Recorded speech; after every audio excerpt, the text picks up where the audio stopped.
நான் ஒவ்வொரு விஷயமா வர்றேன். திரு உதயநிதி அவர்கள் சொன்னது, இவர் உமர் அப்துல்லா சொன்னது, பெரியார் சொன்னது, இது எல்லாமே விவாதிக்கப்பட வேண்டிய விஷயங்கள்ங்கிறது சந்தேகமே இல்லை. திரு உதயநிதி சனாதனம் ஒழிக்கப்பட வேண்டிய ஒன்று அப்படின்னு சொல்லி சொன்னார். அவரு எதை ஒழிக்கப்பட வேண்டும் சொன்னு அவர் கிளாரிஃபை பண்ணார். நான் கோயிலுக்கு போறவங்களை பத்தி ஒன்றும் செய்யல. கோயிலுக்கு போறது அது பின்னாடி அவர்கிட்ட கேள்வி கேட்டவர் சொன்னார், கோயிலுக்கு போறவங்களை பத்தி நான் ஒன்றும் பேசல, அது அவங்களுடைய உரிமை, அவங்க போகலாம். ஆனா பிறப்பினாலேயே ஒருவர் உயர்ந்தவர் இன்னொரு தாழ்ந்தவர்னு சொல்லி ஒரு மத கோட்பாடு சொல்லும்னா அந்த மத கோட்பாடு ஒழிக்கப்பட வேண்டியது அப்படின்னு சொன்னார். இதுல நமக்கெல்லாம் டிஃபரெண்ட் கைண்ட்ஸ் ஆஃப் ஒப்பீனியன் இருக்கலாம். அவர் சொல்லியிருக்கலாம், சொல்லாமல் இருந்திருக்கலாம்லாம் ஒப்பீனியன் இருக்கலாம். ஆனா பிஜேபியுடைய official ID Udhayanidhi calls for Hindu ஜெனசைடுன்னு சொல்லி செய்தி போட்டாங்க. இந்துக்களை கொல்வதற்காக குரல் எழுப்புகிறார் அப்படின்னு செய்தி போட்டாங்க. ஒரு மரியாதைக்குரிய நேர்மையான அரசு உடனடியாக அந்த பிஜேபி ஐடி விங்ல செய்தி போட்டவர் மேல இது பப்ளிக் ஆர்டரை குலைக்கிறான்னு சொல்லி கேஸ் போட்டுக்கணும். இவங்க கேஸ் போட்டாங்களா? இவங்க போடல. அப்ப இந்த ஒன்றிய அரசு என்ன செய்யறாங்க? இப்படிப்பட்ட துவேஷங்களை எல்லாம் கிளப்புறவங்களை பத்தி என்ன செய்யறாங்க? இது ஒரு முக்கியமான கேள்வி. சரி, சனாதன தர்மத்துல பல நல்ல கருத்துக்கள் சொல்லப்பட்டிருக்கு. மாதா பிதா குரு தெய்வம் அப்படின்னு சொல்றாங்க. அதிதியை தெய்வம் மாதிரி பாத்துக்கணும் அப்படின்னு சொல்றாங்க. இது மாதிரி எத்தனையோ நல்ல கருத்துக்கள் சொல்லப்பட்டிருக்கு. அதே சமயம் சனாதனம் வர்ணாசிர தர்மத்தை ஆதரிக்கிறதா இல்லையா? இதுக்கு ஒரே ஒரு பதில் தான் இருக்க முடியும், எஸ் ஆர் நோ.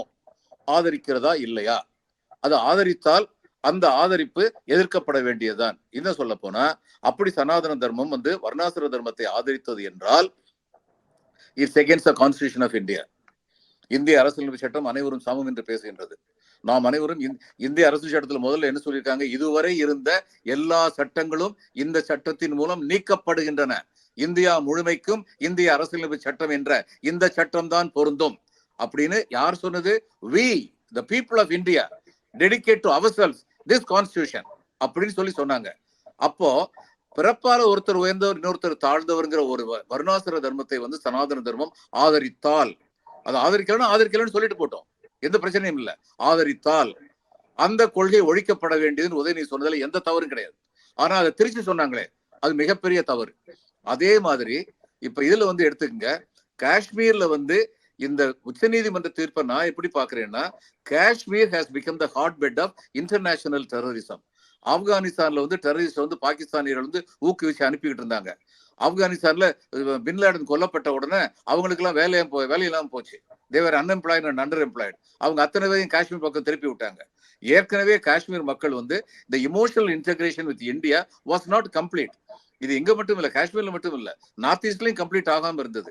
இந்திய அரசு நல்ல முனைப்போடு செயல்பட்டு வடகிழக்கு மாநிலங்களை நாம் இந்தியர்கள் என்று உணர வைத்தார்கள். பெருமளவு அவர்கள் விட்டார்கள். காஷ்மீருக்கும் அது மாதிரி நம்ம கொண்டு போனோம். எல்லாம் நம்ம பிள்ளைங்க, கொஞ்சம் வேற மாதிரி வித்தியாசமா ஃபீல் பண்ணிட்டு இருந்தா அவங்கள நம்ம ஆதரிச்சு கொண்டு வரணும் அப்படிங்கிறது ஒரு அரசுடைய அனுசரணையா கொண்டு வரணுங்கிறது ஒரு அரசுடைய கொள்கையா இருந்தது. சுப்ரீம் கோர்ட் இன்னைக்கு உள்ள சூழ்நிலையை பார்த்து சில சமயங்களில் கடுமையான நடவடிக்கைகள் எடுக்க வேண்டியிருக்கும். அவங்களுடைய constituent assembly it is subordinate to India's constituent assembly. அவங்க ஒரு அரசு மாநில அரசு சட்டமன்றம் கலைக்கப்பட்ட பொழுது அந்த மாநிலத்திற்கான எந்த சட்டத்தையும் இயற்றும் உரிமை பெற்றவர் குடியரசுத் தலைவர் அப்படின்னு சொன்னது காஷ்மீரை மனசுல வச்சு சொல்லியிருக்காங்க. காஷ்மீருடைய இன்றைய நிலையை வச்சு சொல்லியிருக்காங்க அப்படிங்கிறது புரிஞ்சுக்க முடியுது. ஆனால் this hits into the very principle of federalism. கூட்டாட்சியின் அடிப்படையவே குலைக்கிறது அப்படிங்கிறது உண்மை. தியரட்டிக்கலா ஒண்ணு கேட்கிறேன். Cochin the most industrial and commercial complex கேரளால ஒரு சட்டமன்றம் செயல்பட முடியாத சூழ்நிலை, சஸ்பெண்ட் பண்ணப்பட்டது, டிஸ்மிஸ் பண்ணப்படுதுன்னா குடியரசுத் தலைவர் இருந்தபோது கொச்சினை அவங்க யூடிஆர் டிக்ளேர் பண்ணிட முடியும் இந்த தீர்ப்பின் மூலம். அதே மாதிரி தமிழ்நாட்டில் கோயம்புத்தூரை யூடிஆர் டிக்ளேர் பண்ணிட முடியும். எந்த ஒரு மாநிலத்திலையும் பெங்களூர் மட்டும் ஒரு யூடிஆர் டிக்ளேர் பண்ணிட முடியும், கல்கத்தாவை மட்டும் முடியும். அப்போ இதனுடைய இம்ப்ளிகேஷன் ஹிந்து எடிட்டோரியல் ரொம்ப தெளிவா குறிச்சிருந்தாங்க. இந்த உச்ச நீதிமன்றத்துடைய தீர்ப்பு இதனுடைய இம்ப்ளிகேஷன் இந்தியா என்ற மாபெரும் நாட்டின் கூட்டாட்சி தத்துவத்தை கேள்விக்குரியதாக ஆக்குகிறது. ஒரு தீர்ப்பு கொடுத்த நீதிபதியை விமர்சிக்க கூடாது, ஆனால் அந்த தீர்ப்பினை விமர்சிக்கும் உரிமை இந்த நாட்டு மக்களுக்கு உண்டு, எல்லோருக்குமே உண்டு. அது நாடாளுமன்ற உறுப்பினர் இருந்தாலும் சரி, நாடாளுமன்றத்துக்கு வெளியில இருக்கிற நானும் நீங்களுமா இருந்தாலும் சரி, நம்ம அதை விமர்சிக்க முடியும். அந்த விமர்சனம் நாடாளுமன்றத்தில் வைக்கப்பட்டால் அதில் எந்த தவறும் கிடையாது. அதனால ஒரு சர்வாதிகார ஆட்சி நடந்த, பொது உடைமை கட்சியின் சர்வாதிகார ஆட்சி நடந்த கம்யூனிஸ்ட் சைனால மாசேதுங் வந்து 1000 எண்ணங்கள் 1000 பூக்கள் மலரட்டும், 1000 எண்ணங்கள் சிந்தனைகள் மலரட்டும் சொல்லி சொன்னார், உதிக்கட்டும்னு சொன்னார். நம்முடைய ஜனநாயகத்துல யாரும் எந்த கருத்தையும் சொல்றதுக்கு அடிப்படை உரிமை உண்டு. பெரியாரை பத்தி நீங்க வந்து சொன்னீங்க, ஆமாம் உண்மைதான். அந்த காலகட்டத்துல அவர் வந்து ஒரு குறிப்பிட்ட குழுமத்தை மட்டும் எதிர்த்ததுக்கு காரணம் என்னன்னா, 2 அல்லது 3 விழுக்காடு ஜனத்தொகை உள்ள ஒரு குழுமம் 90 விழுக்காட்டுக்கு மேல் அரசு பதவிகளில் அமர்ந்திருந்தார்கள்.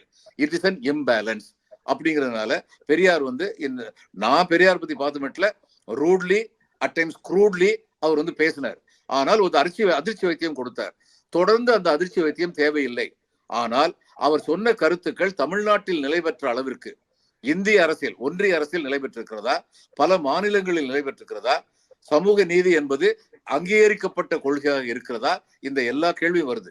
அப்படி வரும் பொழுது அதை நீக்கினால் கூட இதுல எல்லாம் வந்து பெருந்தன்மை என்னன்னா, அந்த இதை பத்திய நீக்கும் பொழுது அவர் சபாநாயகர் ஒண்ணு சொல்லியிருக்கலாம், பெரியாருடைய அடிப்படை கொள்கையான சமூக நீதியை பற்றி இந்த சபை எந்த கேள்வியும் எழுப்பவில்லை, ஆனால் இங்கு அவரை கோட் பண்ணின விதம் சரியானதாக இல்லை என்பதால் நீக்குகிறேன் ஒரு வார்த்தை சொல்றதுல யாரும் குறைஞ்சு போயிட மாட்டாங்க. இன்னைக்கு உள்ள சூழ்நிலையில அந்த பெருந்தன்மை இல்லை. அதுதான் கோளாறு. இல்ல ஒரு முக்கியமான விஷயம் நான் சொன்னதுக்கு வந்து ரியாக்ஷன் வரல. இவரு உதயநிதி ஸ்டாலின் வந்து நீங்க சொன்னீங்க வீரமணி சொல்லிட்டாரு, அதுக்கப்புறம் இவர் பேசும்போது கிளாரிஃபை பண்ணணும்னு. எந்த ஒரு ஸ்பீக்கரும் முந்தின ஸ்பீக்கரை பத்தி கிளாரிட்டி கொடுக்கறது. முந்தின ஸ்பீக்கர் தன் கருத்து சொல்றாரு. இப்ப இந்து மதமும் சனாதனமும் ஒண்ணுன்னு சொல்லி திரு வீரமணி அவர்கள் சொல்லியிருந்தானே, இப்ப நான் அதுல இருந்து வேறுபடுவேன். ஏன்னா இந்து மதம்ங்கிற ஒரு மதம் வந்து இதுல பிரிட்டிஷ் அரசாங்குடைய ஒரு ஜீவோனால கிரியேட் பண்ணப்பட்டது. நம்ம எல்லாருக்குமே தெரியும். இவங்க சொராஸ்ட்ரியன்ஸ், முஸ்லிம்ஸ், கிறிஸ்டியன்ஸ் தவிர மற்ற எல்லாத்தையும் இந்துக்கள்னு அழைப்போம் சொல்லி அவங்க சொன்னாங்க. அது வரைக்கும் இந்து மதம் சொல்லிட்டு ஒரு மதம் கிடையாது. பின்னாடி வந்தவங்க சொன்னாங்க சனாதனமும் என்று அழைக்கப்பட்டதுதான் இன்று இந்து மதம் என்று அழைக்கப்படுகிறது அப்படின்னு சொல்லி ஒரு பேச்சு வந்தது. அப்ப மறுபடியும் கேள்வி வருது, சனாதனம் வந்து வர்ணாசிர தர்மத்தை ஆதரிக்கதா இல்லையா? இந்த கேள்விக்கு யாரும் பதில் சொல்ல மாட்டேங்கிறாங்க. இதுக்கு நான் ஏற்கனவே சொன்னேன், எஸ் ஆர் நோன்னு தான் சொல்லணும். ஒண்ணு, இந்த கேள்விக்கு பதில் இல்லை. ரெண்டாவது, இவர் வந்து சனாதனத்தை ஒழிக்கணும்னு சொன்னாரு, இந்துக்களை கொல்லுங்கள்னு சொன்னாரா?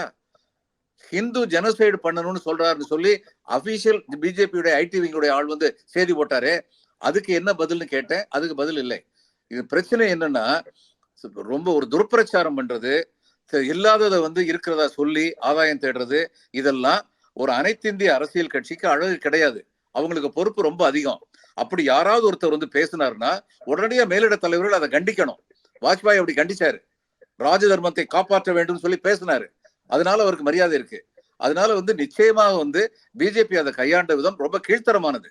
அப்படி செஞ்சிடக் கூடாது. நாட்டுல இவ்வளவு பெரிய பிரச்சனையை கிளப்பி விட்டதே அவங்க போட்ட அந்த ஐடி விங் போட்ட அந்த ரெஃபரன்ஸ் தான். அது இவர் உதயநிதி சொல்லாதது, அது ரொம்ப தப்பு. அதை இன்னைக்கு வரைக்கும் அதை ஆதரிச்சு பேசுறவங்க யாரும் அது தப்பு அல்லது ரைட்டுங்கிறத பத்தி ஒண்ணுமே பேச மாட்டாங்க. நான் ஒண்ணு பார்த்திருக்கேன், பிஜேபி அரசுடைய அல்லது பிஜேபி கட்சியுடைய தவறுகள் ஆதாரபூர்வமாக சுட்டி காட்டப்பட்டால் பிஜேபி காரர்களோ பிஜேபி ஆதரவாளர்களோ என்ன செய்வாங்க தெரியுமா? அதை கடந்து போயிடுவாங்க. புல்வாமால வந்து எலெக்ஷன் சமயத்துல வந்து ராகுல் காந்தி ஒரு கேள்வி எழுப்பினார். அவர் கேட்டாரு, இந்த புல்வாமா வந்து இந்த எத்தகைய காரணங்களிலால் இத்தகைய விபத்து, இத்தனை வீரர்கள் உயிரிழந்தார்கள் என்பது ஆராயப்பட வேண்டும்னு ஒரு வார்த்தை சொன்னதுக்கு இந்திய ராணுவத்தை கேவலப்படுத்துறாரு. நம்ம ஆட்கள் கொல்லப்பட்டிருக்கிறாங்க, இந்த நேரத்துல கேவலப்படுத்துறாருன்னு இந்த டேல் கார்னி சொன்ன மாதிரி எவ்ரி சேலஞ்ச் இஸ் அன் ஆப்பர்ச்சுனிட்டிங்கிறத பிரதமர் வந்து ரொம்ப சரியா பயன்படுத்தினாரு. ஆனால் அதுக்கப்புறம் கவர்னர் இருந்த சத்யபால் மாலிக் சொல்றாரு, நான் சொன்னேன் அவங்க கேட்கலன்னு. சத்யபால் மாலிக் பத்தி சொல்லுவீங்க, அவர் ஒரு அரசியல்வாதி, இன்னைக்கு ஒரு பேச்சு பேசுவாரு, நாளைக்கு இன்னொரு பேச்சு பேசுவாரு. General Raj Chaudhary was the commander in chief of Indian army. அவர் சொன்னாரு, it was a failure of intelligence wing and the failure of home ministry. அதுக்கு பிஜேபி இருந்து ஏதாவது பதில் வந்துச்சா? அந்த நேரத்தில் ஆதாயம் தேடிட்டாங்க. அதுக்கப்புறம் அதை பத்தி பேசவே மாட்டாங்க. ஏன் பேச மாட்டேங்கிறீங்க? அதுதான் கேள்வி. பேசணும், எல்லாத்தையுமே வெளிப்படை தன்மையா பேசணும். தவறுகள் காங்கிரஸ் ஆட்சியில் நடக்கலையா? எந்த ஆட்சியிலையும் தவறு நடக்கும். ஆனா தவறுகள் சுட்டிக்காட்டப்பட்டால் அவை ஆராயப்பட வேண்டும். அது உண்மையா இல்லையான்னு பார்த்து ரெக்டிபிகேஷன் மெஷர் எடுக்கணும். அதை எடுக்காத போதுதான் சந்தேகம் வருது, அதை எடுக்காத போதுதான் பயம் வருது. இந்த வெளிப்படை தன்மை இல்லை என்றால் மக்களாட்சியின் அடிப்படை தத்துவமே கேள்விக்குரியதாகி விடுகிறது அப்படிங்கிற பயம் வருது. அதைத்தான் சொல்ல வர்றேன். நீங்க அதிக நேரம் எடுத்துக்கிட்டீங்க, நான் கொஞ்ச நேரம் எடுத்துக்கிறேன். நீங்க 2 பேருமே இப்ப வரைக்கும் சொல்லல, மத கலவரத்தை தூண்டி விடுற மாதிரியாக ஹிந்து ஜெனோசைடு பண்ணணும்னு சொல்றாரு உதயநிதினு போட்டாங்களே, அவங்க மேல இந்த அரசு, ஒன்றிய அரசு ஏன் நடவடிக்கை எடுக்கல? அதுக்கு மட்டும் நான் பதில் சொல்லிடுவேன். நான் நிறைய டைம் எடுத்துட்டே இருக்கேன். அதுக்கு மட்டும் நான் பதில் சொல்லிடுறேன். என்னன்னா, மத்திய அரசு கையில ஹோம் மினிஸ்ட்ரி இருக்கு, லா அண்ட் ஆர்டர் அவங்க கையில கிடையாது எல்லா ஸ்டேட்லயும். தமிழ்நாடு அரசு குறைஞ்சபட்சம் 25 எஃப்ஐஆர் போட்டிருக்காங்க. ஜேர்னலிஸ்ட் அதை ரிப்போர்ட் பண்ண ஜேர்னலிஸ்ட் மேல மட்டும் போட்டிருக்காங்க. National media, state media report பண்ணவங்க யாரும் அதுல ஒப்பீனியன் பீஸ் கூட கொடுக்கல. வெறும் ரிப்போர்ட் பண்ணவங்க மேல கூட எக்ஸாக்ட் வேர்ட்ஸ் பாராஃப்ரைஸ் பண்ணாம போட்டவங்கள கூட அவங்க எஃப்ஐஆர் போட்டிருக்காங்க. அதுதான் இன்னைக்கு டிஎம்கே அரசு பண்ணிருக்கு. அதையாவது பண்ணியிருக்காங்க. அதை கூட அவர் எந்த மாநிலத்தை சேர்ந்தவரோ அந்த மாநில அரசு பண்ணல. அதை ஒத்துக்குவோம். அப்போ அதை தவிர ஒன்றிய அரசு விட்டுருங்க. பாரதிய ஜனதா கட்சி என்ன பண்ணுச்சு? தன்னுடைய ஐடி விங்ல ஒருத்தர் இப்படி பண்ணும்போது என்ன பண்ணாங்க? பெரியாரை பத்தி தமிழ்நாட்டில் உள்ள பாரதிய ஜனதா கட்சி தலைவர் ஒருத்தர் அந்த சிலையெல்லாம் உடைக்கப்பட வேண்டியதான்னு சொல்லி பேசினாரு. அதை பத்தி அவங்க என்ன பேசினாங்க? அதாவது அரசியல் ஒரு பண்பு இருக்கணும். அந்த பண்பு இல்லாம சில பேர் இருக்கலாம். ஆனா தலைமை அப்படி இருக்கக்கூடாது. தலைமை அதை கண்டிக்கணும். இது ஒண்ணு. ரெண்டாவது, நீங்க சொன்னீங்க உதயநிதி எப்படி அப்படி பேசலான்னு. மக்கள் இயக்கமாக ஏற்றத்தாழ்வு இருக்கின்ற ஒரு சமுதாயத்தில் மக்கள் இயக்கம் உருப்பெறும் பொழுது அரசியல் எதுக்கு இருக்கு? ஜனநாயகம் எதுக்கு இருக்கு? அது அரசியல் கட்சிகள் கையில் எடுப்பாங்க. அதுல என்ன தப்பு இருக்கு?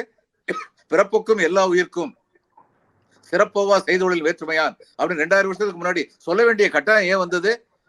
பிறப்பு எல்லா உயிருக்கும் ஈக்குவல் இல்லைன்னா அன்னைக்கே சொல்ல வந்தாங்க. அதனால அதை பத்தி பேச வந்தது. இந்த பேச்சு பேசுறது அரசியலமைப்பு சட்டத்துக்கு எதிரானதில்லை, மக்களுக்கு எதிரானதில்லை. மக்கள் எல்லோரும் பிறப்பால் சமமானவர்கள். அப்படி சொல்லாத எவருமே எந்த கொள்கையுமே நீர்த்து போக வேண்டிய கொள்கை, ஒழிக்கப்பட வேண்டிய கொள்கை அப்படிங்கிற ஸ்டாண்ட் யாராவது எடுத்தாங்கன்னா அதுல எந்த விதமான தவறும் கிடையாது. இன்னொன்னு, ரெண்டாவது விஷயம் என்னன்னா, இந்த இதுல சுப்ரீம் கோர்ட் ஜட்மெண்ட்ல திரும்ப திரும்ப நம்ம சொல்ல வர்றது, காஷ்மீருடைய இன்றைய நிலவரத்தை வைத்து கொடுக்கின்ற ஒரு ஜட்ஜ்மெண்ட், ஒரு தீர்ப்பு அப்படிங்கிறது இந்தியாவுடைய பெடரல் சிஸ்டத்தையே அஃபெக்ட் பண்றதா இருக்கக்கூடாது. They should have been very clear. We are restricting ourselves to the situation in JNK சொல்லி இருக்கணும். அவங்க சொல்லல, அது தவறுதான். அந்த தீர்ப்பு பலவிதமான இம்பாக்டுக்கு வழிவகுக்கும் அப்படிங்கிற அச்சம் இருக்கு. அந்த அச்சத்தை தான் எல்லாரும் சொல்றாங்க. அதுல எந்த விதமான தவறும் கிடையாது. அது எங்க வேணாலும் சொல்லலாம். நாடாளுமன்றத்திலையும் சொல்லலாம், நாடாளுமன்றத்துக்கு வெளியிலையும் சொல்லலாம், யாரு வேணாலும் சொல்லலாம். சொல்றவங்க யாரா இருந்தாலும் எப்பொருள் யார் யார் வாய் கேட்பினும் அப்பொருள் மெய்ப்பொருள் காண்பதறிவு, அதுதான் நமக்கு முக்கியம். இன்றைக்கு பாரதிய ஜனதா கட்சியை பொறுத்த மட்டும் மிகப்பெரிய வல்லமை படைத்த ஒரு கட்சியாக, பல மாநிலங்களில் ஆளும் கட்சியாக இருக்கின்ற ஒரு கட்சி தன்னுடைய இடைநிலை தலைவர்களோ கடைநிலை தலைவர்களோ தவறான பேச்சுக்களை பேசினால், மத துவேஷங்கள் பரப்புவதாக அது இருந்தால் அதை கண்டிப்பதை விட்டுவிட்டு இன வேற்றுமைகள் அழிக்கப்பட வேண்டும், ஜாதி வேற்றுமைகள், உயர்ந்தோர் தாழ்ந்தோர் என்ற கொள்கை அழிக்கப்பட வேண்டும் என்று சொல்பவர்களை பார்த்து நீங்கள் உங்கள் அரசியல் என்ன செய்தீர்கள் என்று கேட்டால் அதற்கு என்ன பதில் என்றால், ஒரு நரிக்குறவ பெண்மணி சற்று மரியாதை குறைவாக நடத்தப்பட்ட காரணத்திற்காக உடனடியாக நடத்துனர் இடைப்பணி நீக்கம் செய்யப்பட்டார். நான் கேட்கறதெல்லாம், இந்த சமுதாயத்துல போலீஸ்ல எல்லாருமே நல்லா இருக்காங்களா? நம்ம போலீஸ்ல நமக்கு நிர்வாகத்துல, ரெவென்யூ டிபார்ட்மெண்ட்ல, போலீஸ்ல, எல்லா டிபார்ட்மெண்ட்லயும் எல்லாருமே ஜாதி வேற்றுமை இல்லாம தமிழ்நாட்டுல இருக்காங்களா? இருக்கு, ஜாதி வேற்றுமை இருக்கு, ஜாதி கொடுமை இருக்கு. எது முக்கியம்னா, இந்த கொடுமைகள் தவறு என்று உறுதியாக நம்புகின்ற தலைமை வேண்டும், அது முக்கியம். அந்த தலைமை பாரதிய ஜனதா கட்சிகிட்ட இருக்கா? நீங்க சொல்றீங்க ஜாதியை ஒழிக்கணும்னு சொல்லி, சரி, நல்ல இந்த ஜாதியை பத்தி பேசக்கூடாதுன்னு சொல்றீங்க. ஆனால் ஒருத்தர் நாங்க ஓபிசியை சேர்ந்தவரை முதலமைச்சரா வச்சிருக்கோம். இருங்க, ஒரு நிமிஷம். ஓபிசியை முதலமைச்சரா வச்சிருக்கோம். ஷெட்யூல் காஸ்ட் சேர்ந்தவரையும் ஷெட்யூல் ட்ரைபை சேர்ந்தவரையும் நாங்க துணை முதலமைச்சரா வச்சிருக்கோம் அப்படின்னு ஏன் டிஸ்டிங்ஷன் காமிக்கிறீங்க? உண்மை என்னன்னா, இன்று உள்ள நிலையில் ஜாதி படிமங்கள் இருக்கின்றனங்கிறத நம்ம பூனை கண்ணை மூடிக்கொண்டால் பூலோகம் இரண்டு விடாது. ஜாதி படிமங்கள் இருக்கின்றன, அதனால் ஏற்றத்தாழ்வுகள் இருக்கின்றன, அவைகள் சரி செய்யப்பட வேண்டும். There cannot be equal fight among the inequalities. இது உலகம் பூரா அறிந்த உண்மை. There should be positive discrimination. இது உலகம் பூரா ஒத்துக்கொள்ளப்பட்ட உண்மை. அதுக்கான செயல்களை பிஜேபி செஞ்சா அது ஓப்பனா சொல்லுங்க, நான் எல்லாரும் வரவேற்போம். இந்த நாட்டுல எல்லாருக்குமே வாய்ப்புகள் சமமாக கொடுக்கப்பட வேண்டும். புத்திசாலியா இருந்தா வாய்ப்பு பயன்படுத்துவாங்க, இல்லைன்னா பயன்படுத்த மாட்டாங்க. ஆனா வாய்ப்புகள் சமமாக கொடுக்கப்பட வேண்டும். அதை பிஜேபி நம்புனாங்கன்னா அதை ஓப்பனா சொல்லும் பொழுது மத்தவங்க சொன்னா மட்டும் அது தவறாயிராது. அவ்வளவுதான். என்னோட ஸ்டேட்மெண்ட் மட்டும் ஒரே ஒரு கனெக்ஷன் பண்ணிக்கிறேன். இல்ல, நான் என்னன்னா, ஜாதிகள் ஒழிக்கப்பட வேண்டும் அப்படின்னு சொல்ல, வேற்றுமைகள், டிஸ்கிரிமினேஷன் ஒழிக்கப்படணும் அப்படின்னா, ஜாதிகள் இருக்கலாம் ஆனா டிஸ்கிரிமினேஷன் இருக்கக்கூடாது அப்படின்றாங்க. ஜாதி இருக்கிற வரைக்கும் டிஸ்கிரிமினேஷன் இருக்கு. தாழ்த்தப்பட்டோர், பிற்படுத்தப்பட்டோர் ஒவ்வொருத்தரும் அப்படின்னு அவங்கள ஐடென்டிஃபை டிஸ்கிரிமினேஷன். பண்றது அப்படின்றது ஓகே. ஆனா இந்த ஐடென்டிஃபிகேஷன்னால அவர்கள் வந்து என்னோட வேற மாதிரி, அவங்களோட நான் சேரக்கூடாது, அவங்களோட சேர்ந்து சாப்பிடக்கூடாது, அவங்களோட ஒரு செயல் செய்யக்கூடாது, இல்ல அவர்கள் வந்து என்னோட தரம் வேற, அவர்களோட தரம் வேற அப்படின்ற அந்த சிந்தனை தவறுன்றதே தவிர அவர்களோட ஐடென்டிஃபிகேஷன்ன்றது ஒரு தவறு கிடையாது அப்படின்னு தான் நான் பாக்குறேன். பர்சனல் இல்ல ஒப்பீனியன். அவங்களுடைய ஐடென்டிபிகேஷன் என்னங்க? தாழ்த்தப்பட்டவருடைய ஐடென்டிபிகேஷன் தீண்டத்தக்காதவர்கள். இதுதான் ஐடென்டிபிகேஷன். இந்த ஐடென்டிபிகேஷன் இருக்கணுமா? நிச்சயமா இருக்கணும். நான் ஒரு காப்லர், நான் ஒரு விவசாயி, நான் இந்த ஒரு தொழிலை செய்கிறேன், நான் இந்த படித்திருக்கேன், இந்த ஊர்ல இருந்து வரேன், நான் இந்த ஜெண்டர்ல இருக்கேன், நான் வந்து இத்தனை வயசானது, இந்த கலர்ல இருக்கேன் அப்படிங்கிறது எல்லாமே வந்து ஒரு ஐடென்டிபிகேஷன். நான் அந்த ஐடென்டிபிகேஷன் தவறுன்னு சொல்றேன். ஆனா நான் வெள்ளையா இருக்கனாலும் சிவப்பா இருக்கனாலும் வேற வேற, நான் இந்த ஊர்ல பிறந்தனால எனக்கு வேற உரிமை, அந்த ஊர்ல பிறந்தனால வேற உரிமை, நான் வந்து இந்த கல்வி படிச்சிருக்கேன், நீங்க இந்த கல்வி படிச்சிருக்கீங்க, அதனால நான் ஒரு இடத்துல சாப்பிடுவேன், நீங்க இன்னொரு இடத்துல சாப்பிடணும் அப்படிங்கிற அந்த எல்லா டிஸ்கிரிமினேஷனுமே பிரச்சனை அப்படின்னு சொல்லி. இல்ல பிரச்சனை அது மட்டும் இல்ல, நான் ஏத்துக்கிறேன் நீங்க சொல்றது. ஆனா பிரச்சனை அது மட்டும் இல்ல. காப்லர் பிள்ளைக்கு வந்து காப்லருக்கு மரியாதை கொடுத்துட்டேன், அதனால அவன் காப்லராகவே இருக்கணும்னு ஆயிடக்கூடாது. அந்த காலத்துல நம்ம ஒரு புராண கதை, நிச்சயமா அது புராண கதை தான். ஈஸ்வரை பார்த்து ஒரு புலவன் கேள்வி கேட்டான்னு சொல்ல சமுதாயம் இது. அவர் வந்து சங்கை கீறு கீரென்று இருக்கும் கீரனோ என் பாட்டில் பழை சொல்ல வல்லான் அப்படின்னு சொல்லி சிவபெருமான் கேட்டபோது, சங்கருப்பது எங்கள் குலம், சங்கரனார் கேது குலம், சங்கை அறிந்துண்டு வாழ்வோம், அரணே உன்போல் இறந்துண்டு வாழும் அப்படின்னு கடவுளை பார்த்து கேள்வி கேட்டான் அப்படின்னு சொன்ன பெருமை மிகு சமுதாயம். அதை பத்தி நம்ம பெருமை பண்ணோம். எல்லா தொழிலும் செய்யும் தொழிலே தெய்வம். அதே சமயம் அந்த சங்ககால இலக்கியங்கள் வந்து பெண்பார் புலவர்களும் சாதாரண தொழில் செய்பவர்களாக இன்று கருதப்படுபவர்களிருந்து எத்தனை புலவர் பெருமக்கள் வர முடிந்தது. அப்படிப்பட்ட ஒரு சமுதாயம் மறுபடியும் வரணும். அதுக்கு நம்ம உழைக்கணும். இன்னைக்கு வந்து ஒருத்தர் வந்து சங்கருக்கிறவர் இருந்தா அவர் புள்ள பரம்பரையா சங்கரிக்க வேண்டியதில்லை. அவங்களுக்கு மற்ற தொழில்கள் செய்வதற்கான வாய்ப்புகள், வசதிகள் செய்து தரப்பட வேண்டும். அதுதான் அடிப்படை நோக்கம். இல்ல பிக் அண்ட் சூஸ் பண்றது தப்பு, எல்லா கட்சியும் பண்றாங்க. உதாரணமா பெரியார் பத்தி அவுட் ஆஃப் கான்டெக்ஸ்டா இவங்க சொன்னாங்கன்னா, ஜெய் ஸ்ரீராம் அல்லது ஜெய் ஸ்ரீ ஹனுமான் அப்படின்னு சொல்லிட்டு போய் ஓட்டு போடுங்க அப்படின்னு ஒரு கட்சியை சேர்ந்த பெரியவர் சொன்னார்னா அது ரொம்ப அப்ஜெக்ஷனபிள். அதெல்லாம் சொல்லியிருக்கவே கூடாது. இது மாதிரி நம்ம சொல்லிக்கிட்டே போலாம். அதே மாதிரி நாங்க சுதந்திரம் வாங்கி கொடுத்தோம், அதனால இன்னைக்கு நாங்க ஆளணும்னு காங்கிரஸ் சொன்னா அதுல அர்த்தம் கிடையாது. அன்னைக்கு சுதந்திரம் வாங்கி கொடுத்தவங்க 1947, அதுல இன்னைக்கு எத்தனை பேர் உயிரோடு இருக்காங்க? அழகன் பெருமாள் கோனா 98 வயசு மதுரையில் இருக்காரு. அது அவர் ஒருத்தரை தவிர நான் தியாகி யாரையுமே தமிழ்நாட்டுல பார்க்கல. இன்னைக்கு சங்கரையா இறந்து போயிட்டாரு. இவர் நல்ல ஐயா இருக்காரு. இதை தவிர எத்தனை பேர் இருக்காங்க? அது இவங்க வந்து RSS வந்து அன்னைக்கு இந்திய நாட்டு சுதந்திரத்துக்கு எதிர்த்து நின்னாங்கன்னு இன்னைக்கு பேசுறது அர்த்தமே கிடையாது. ஆனா இன்னைக்கு பேசுறது, இன்னைக்கு செய்யறது என்ன அப்படிங்கறத தான் மக்கள் வந்து பார்க்கணும். இப்ப உதயநிதி பேசுனது தப்பு. அவர் அரசு மினிஸ்டர் முறையில பேசுனது தப்புன்னு சொல்றீங்க. மினிஸ்டர் முறையில he talked in accordance with the constitution. அவர் வந்து பின்னாடி கிளாரிஃபை பண்ணிட்டாரு. நான் எதை சொல்ல வந்தேன், ஏற்றத்தாழ்வு அப்படிங்கிறத ஆதரிக்கிற ஒரு கொள்கையை வந்து நான் வந்து ஏத்துக்க மாட்டேன், அது ஒழிக்கப்பட வேண்டிய கொள்கைன்னு he has clarified his position. Number 1. Number 2, நீங்க வந்து இதுல வந்து காஷ்மீருடைய ஜட்ஜ்மெண்ட் பத்தியே நீங்க சொல்லிட்டு இருக்கீங்க. நான் முதலே சொல்லிட்டேன், காஷ்மீருடைய ஸ்பெஷல் சிச்சுவேஷனுக்காக இந்த ஜட்ஜ்மெண்ட் கொடுக்கப்படும் பொழுது, ஏன்னா இன்டர்நேஷனல் பெட் ஆஃப் டெரரிசமா நம்முடைய நாட்டின் ஒரு பகுதி ஆகிக்கிட்டு இருக்கு. நம்முடைய சகோதரர்கள் காஷ்மீரிகள் எந்த விதமான குற்றமும் புரியாதவர்கள் இன்டர்நேஷனல் செஸ் கேம்ல வந்து பாதிக்கப்பட்டிருக்காங்க. இந்த நிலைமையில கிளாரிஃபை பண்றாங்க சுப்ரீம் கோர்ட் அப்படிங்கறத பத்தி என்னைய தனிப்பட்ட ஒப்பீனியன் கேட்டு எனக்கு அதுல எந்த அப்ஜெக்ஷன் கிடையாது. ஆனா they went beyond that. குடியரசு ஒரு சட்டமன்றம் கலைக்கப்பட்டிருக்கும் என்றால் அந்த சட்டமன்றம் எந்த மாநிலத்திற்கு இருக்கிறதோ அந்த மாநிலத்தில் குடியரசுத் தலைவர் எந்த சட்டம் வேண்டுமானாலும் ஏற்றலாம், அது ஏற்றுக்கொள்ளப்படும் சொல்றது. It hits under the very federalism of this country. அது வந்து they went beyond the brief அப்படின்னு சொல்லி எங்களுடைய அபிப்பிராயம். அதை வந்து நான் வந்து சொல்ல வந்தேன்.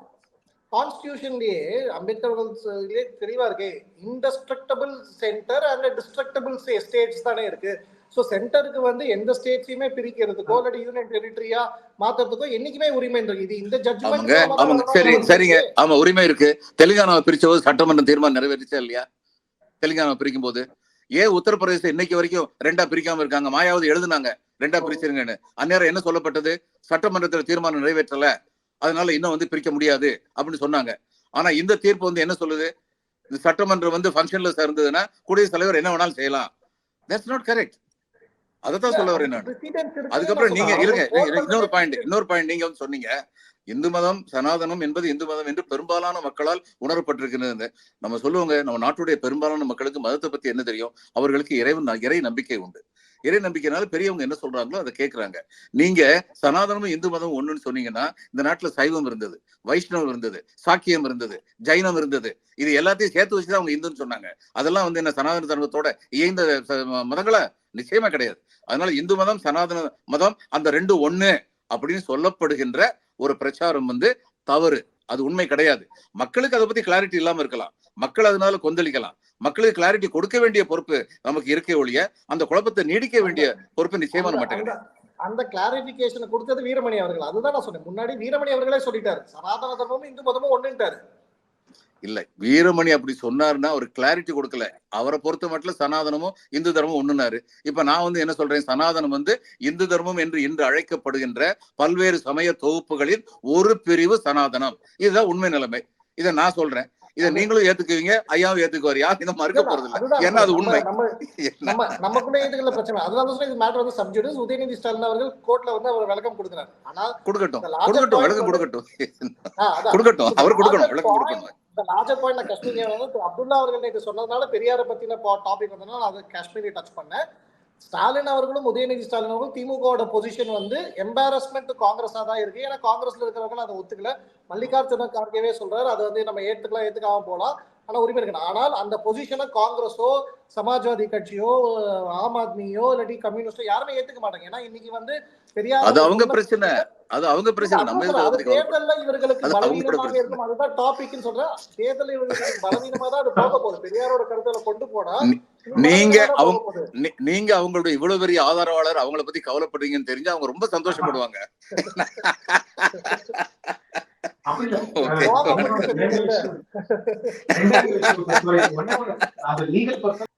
Observations are different from judicial orders. Supreme Court நிறைய அப்சர்வேஷன் பண்ணிருக்காங்க, ரெக்கமெண்டேஷன் பண்ணிருக்காங்க. சீக்கிரமா தேர்தல் நடத்துங்கன்னு சொல்லியிருக்காங்க. ஃபுல் ஸ்டேட் ஹோட் கொடுங்கன்னு சொல்லியிருக்காங்க. இதெல்லாம் உங்களுடைய ரெக்கமெண்டேஷன். ஆனா தீர்ப்புங்கிறது என்னது? தீர்ப்புல வந்து சொல்லியிருக்காங்க குடியரசுத் தலைவருக்கு அப்சல்யூட் ரைட் இருக்கு, அப்சல்யூட் அத்தாரிட்டி இருக்கு. ஒரு ஸ்டேட் கவர்மெண்ட்டுடைய சட்டமன்றம் செயல்படாமல் இருக்கும் பொழுது அந்த மாநிலத்தை பொறுத்த அளவில் எந்த விதமான சட்டங்களையும் ஏற்றுவதற்கு அவருக்கு முழு அதிகாரம் இருக்குன்னு சொல்லியிருக்காங்க. நீங்க நம்ம 3 பேருமே வந்து இதனுடைய இம்ப்ளிகேஷனை தெரிஞ்சவங்க. ஹிந்து வந்து ஒரு நியூட்ரல் நியூஸ் பேப்பர் மோஸ்ட்லி, நம்ம எல்லாருக்கும் தெரியும். அவங்க அடுத்த நாள் எடிட்டோரியல் என்ன எழுதுனாங்க? ஸ்கேத்திங் அட்டாக் ஆன் தி ஜட்ஜ்மெண்ட் அவங்க கொடுத்திருக்காங்க. இது உண்மையிலேயே வந்து கவலைப்படக்கூடிய ஒரு தீர்ப்பு. இந்த அம்சம் கவலைப்படக்கூடிய ஒரு அம்சம் அப்படிதான் நான் நினைக்கிறேன். நன்றி, வணக்கம்.